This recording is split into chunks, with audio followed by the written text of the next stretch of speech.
مدینہ منورہ یہ دونوں مبارک شہر ہیں، دونوں بڑے مبارک شہر ہیں.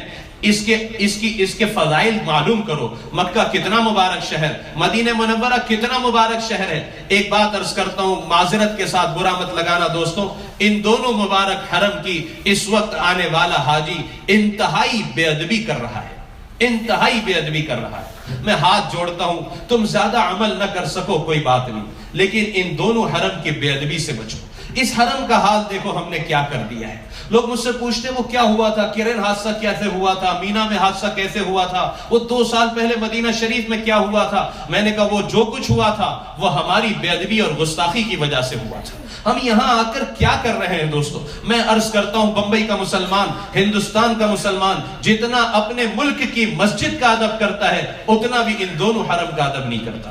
کیا حال بنایا حرم کو، جا کر دیکھو.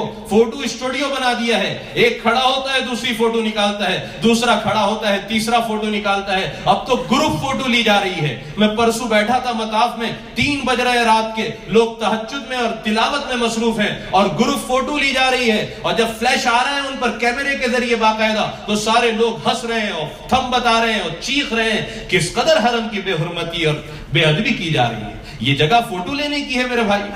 مقام ابراہیم پر دیکھا لڑکیوں کو، بچیاں میری بہنیں سیلفی لے رہی ہیں، سیلفی اسٹک کے ساتھ فوٹو لی جا رہی ہے. حرم کی حرمت کو کس قدر پامال کیا جا رہا ہے. یہاں تو تمہاری سانسیں رک جانا چاہیے. یہ اول بیت ہے، یہ اللہ کا گھر ہے، یہ بے ادبی اور گستاخی کی جگہ نہیں ہے دوستو. کس قدر گستاخی اور کس قدر بے ادبیاں یہاں ہو رہی ہیں. طواف میں دیکھتا ہوں بعض بھائیوں کو اور بہنوں کو نکاح کے فوراً بعد آ گئے ہیں، کسی نے انہیں بتایا نہیں طواف کیسے کرنا چاہیے. کوئی اپنی بیوی کے کاندھے پر ہاتھ رکھ کر طواف کر رہا ہے، کوئی گلے میں ہاتھ ڈال کر طواف کر رہا ہے، کوئی ہاتھ میں ہاتھ لیے طواف کر رہا ہے. کوئی مارننگ واک کے لیے آپ نکلے ہو یا کسی گارڈن میں ٹہلنے کے لیے نکلے ہو، طواف کرنے کا طریقہ بھی کسی نے نہیں بتایا کہ کیسے طواف کرنا چاہیے. اس قدر بے ادبی ہے، اس قدر جسارت ہے. انہوں نے پچھلے 2-3 سال سے کرسیاں رکھنا شروع کی ہے. یہ ضعیفوں کے لیے رکھی ہے جو اپنے بمبئی کی مسجدوں میں، ہندوستان کی مسجدوں میں بھی نیچے نہیں بیٹھ سکتے، اپنے گھروں میں بھی نیچے نہیں بیٹھ سکتے، مجبور ہے وہ کرسیوں پر بیٹھنے کے لیے. ان کے لیے انہوں نے کرسیاں رکھی. ہمارا جوان بھی دھڑلے سے کرسیاں استعمال کر رہا ہے. پورے حرم کو، پورے مطاف کو یعنی اسٹیڈیم بنا کر رکھ دیا ہے. ہر کس و ناقص کرسی پر بیٹھا ہے. کیا حال ہے؟ پیچھے بیٹھنے والے کو بیت اللہ نظر نہیں آ رہا. نوجوان کو دیکھا کرسی پر بیٹھا، پیر پر پیر چڑھائے. اپنے دوست کو کہا یہاں بیٹھو، وہ بھی کرسی پر بیٹھ گیا اور باتیں چل رہی ہے دنیا کی، یہاں کی، وہاں کی، لا یعنی حرم میں بیٹھ کر ہو رہی ہے. اب تو اللہ معاف فرمائے، مطاف میں بھی وہ آنکھیں نظر نہیں آتی جو بیٹھ کر محبت سے بیت اللہ کو دیکھنے والی ہوں. ہمیں دوسروں کی کمی نہیں دیکھنا ہے، لیکن ہم یہ نہ کریں اس کے لیے کبھی ذرا بیٹھے ہوئے مجمع کی آنکھیں دیکھو جو مطاف میں بیٹھی ہوئی ہے. مطاف میں بیٹھ کر بھی یہاں دیکھ رہا ہے، وہاں دیکھ رہا ہے، بیت اللہ کو دیکھنے کی توفیق نہیں ہو رہی. 120 رحمتیں بیت اللہ پر نازل ہو رہی ہیں، اس میں 20 صرف دیکھنے والے کے لیے ہے، لیکن وہاں بیٹھ کر بھی بیت اللہ کو محبت کی نگاہ سے نہیں دیکھ رہا. میں نے ہمارے ہندوستان کے ایک بڑے عالم دین، ایک بزرگ کو دیکھا، انتقال ہو گیا، اللہ ان کی مغفرت فرمائے. جسم بہت زیادہ بھاری تھا، ویل چیئر پر جب مطاف میں رات کو ان کو لایا جاتا تھا ایسے ٹکٹکی لگا کر بیت اللہ کو دیکھتے تھے کہ پلک بھی نہیں جھپکتی تھی، ایسے بالکل دیکھتے تھے آنکھ. اب تو آنکھیں بھی نظر نہیں آتی کہ جو بیت اللہ کو یہ میرے رب کا گھر ہے. محبت کے ساتھ کچھ دیر بیت اللہ، میں آپ سے کہوں ہم میں سے کتنے جنہوں نے 15 منٹ بالکل نظر لگا کر بیت اللہ کو دیکھا ہوگا. نہ ہم اپنے بچوں کی عادت ہم خود ہی نہیں کرتے. میں نے اپنے بیٹے سے کہا 2 مہینہ پہلے، دیکھ بیٹا اگر 10 منٹ تک کنٹینیو تو نے دیکھا نا بیت اللہ کو محبت سے، تجھے فلاں گفٹ دوں گا.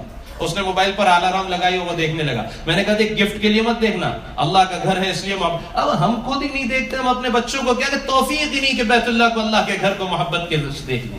اب تو ایسا تماشا ہوا ہے میرے بھائیوں کہ اذان ہوتی ہے تو ہم کلوک ٹاور کو دیکھتے ہیں، اس سے نکلنے والی لائٹ کو دیکھتے ہیں. فجر کی اذان میں آپ دیکھیں مطاف میں کس قدر تماشا ہے. اذان شروع ہوئی، کلوک ٹاور سے لائٹ نکلی، فوراً مووی بننا شروع ہوتی ہے. پہلے وہ کلوک ٹاور کی مووی بناتا ہے، پھر پورے سارے حرم کی بناتا ہے، پھر پلٹا کر اس میں اپنے آپ کو لیتا ہے. میں بھی موجود ہوں اس وقت حرم میں. انا للہ و انا الیہ راجعون. کیا کہا جائے دوستوں، میں تو کہتا ہوں کسی کو برا بھی لگے، اس لیے کہ دونوں حرم کی بہت زیادہ بے ادبی کی جا رہی ہے، بہت زیادہ بے ادبی کی جا رہی ہے. کرسیوں کو استعمال کرتے ہیں، جب نماز کھڑے ہوتی ہے صفیں متصل نہیں ہوتی، صفوں کے درمیان کرسیوں کا. جو معذور ہے ان کو نہیں کہتا، ان کی تو معذوری ہے، لیکن جو جوان ہے کیا ضرورت ہے حرم میں. فوٹو اس قدر، موبائل کے کیمروں کا اس قدر مس یوز ہے کہ سب سے زیادہ اگر کہیں مووی بن رہی ہے تو یہاں بن رہی ہے. انا للہ و انا الیہ راجعون.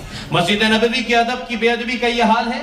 مواج شریف پر سرکار کو سلام عرض کرنے حاضر ہو رہے ہیں. کسی نے بتایا نہیں سلام کیسے عرض کرنا, کسی نے بتایا نہیں سلام کیسے عرض کرنا. 80% مجمع اس قدر بے ادبی اور گستاخی کے ساتھ صلاۃ و سلام عرض کرنے حاضر ہوتا ہے کہ کلیجہ حلق کو آ جاتا ہے کہ کسی نے اس کو بتایا نہیں سرکار کے روضے پر کیسے حاضر ہونا ہے. میں آپ کو بتاؤں, اور اس لیے بتاؤں کہ ہم یہ غلطی نہیں کریں. ایک بڑا مجمع اس طرح سلام عرض کرنے ہندوستان پاکستان کا آتا ہے, ایک ہاتھ میں چپل ہوتے ہیں اور دوسرے ہاتھ سے مووی بنا رہا ہوتا ہے. ایک ہاتھ میں چپل پکڑے ہیں اور دوسرے ہاتھ سے مووی بن رہی ہے اور سرکار کے روضے پر سلام عرض کرنے آیا ہے. انا للہ و انا الیہ راجعون. کوئی جگہ نہ ملی جہاں چپل رکھ دیتا.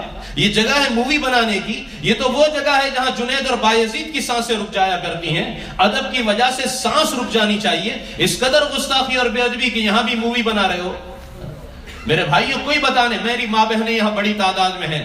میں ہاتھ جوڑ کر اپنی ماں بہنوں سے کہتا ہوں, سب سے زیادہ شور کی آواز تمہاری جگہ سے آتی ہے. تمہارا 3 وقت دروازہ کھلتا ہے ریاض الجنہ میں جانے کا اور سلام عرض کرنے کا. اس تینوں وقت میں تمہارے یہاں سے عورتوں کے حصے سے شور کی اس قدر آواز آتی ہے کہ مردوں کے حصے تک وہ شور کی آواز آتی ہے. اور اس قدر عورتیں بے ادبی کرتی ہیں. میری اہلیہ بھی کہنے لگی 2 مہینہ پہلے, یہ حال ہے مواج شریف پر سلام عرض کرتے ہوئے کہ ایک دوسرے کو دھکے دے رہی ہیں اور سر سے دوپٹے ہٹ رہے ہیں, ایک دوسرے کو چپل سے مار رہی ہیں. انا للہ و انا الیہ راجعون. میں آپ سے کہتا ہوں, آپ کو قریب جانے کی جگہ نہ ملے, ریاض الجنہ میں جانے کی جگہ نہ ملے, میری ماں بہنوں جہاں تمہیں جگہ ملے وہیں نماز پڑھ لینا, جہاں جگہ ملے وہیں سے سلام عرض کر دینا, لیکن بے ادبی اور گستاخی سے بچنا. میں نہیں کہتا, سورہ حجرات اللہ کا قرآن کہتا ہے یا ایھا الذین آمنوا لا ترفعوا اصواتکم فوق صوت النبی. ایمان والو یاد رکھو, اگر نبی کی آواز سے تمہاری آواز بلند ہو گئی, تمہارے سارے حج, سارے عمرے, ساری تہجد, ساری نوافل سب ضائع ہو جائے گی, تمہیں پتہ بھی نہیں چلے گا. علماء فرماتے لا یشعرون کیوں کہا گیا تمہیں پتہ نہیں چلے گا؟ پتہ چل جائے تو معافی تو مانگ لے. پتہ بھی نہیں چلے گا کہ حج, طواف, عمرے سب ضائع ہو گئے, کب وہاں کی بے ادبی سب کچھ ضائع و برباد کر دے.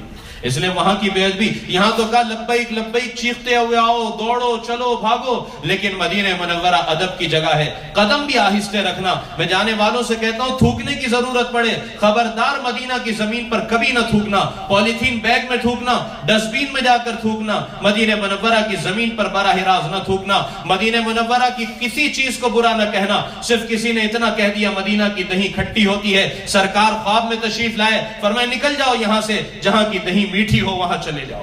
مدینہ منورہ کی کسی چیز کو آپ نے فرمایا جو مدینہ والوں کے ساتھ دغا کرے وہ ایسے گھل جائے گا جیسے نمک پانی میں گھل جایا کرتا ہے. مدینہ والوں کے ساتھ برائی کا ارادہ نہ کرنا, مدینہ منورہ کی کسی چیز کو برا نہ کہنا, مدینہ کی زمین پر براہ راست نہ تھوکنا. مدینہ منورہ انتہائی ادب کی جگہ ہے دوست, انتہائی ادب کی جگہ ہے. کیا کرنا؟ یہ آداب کے بعد آخری بات درود پاک کا اہتمام.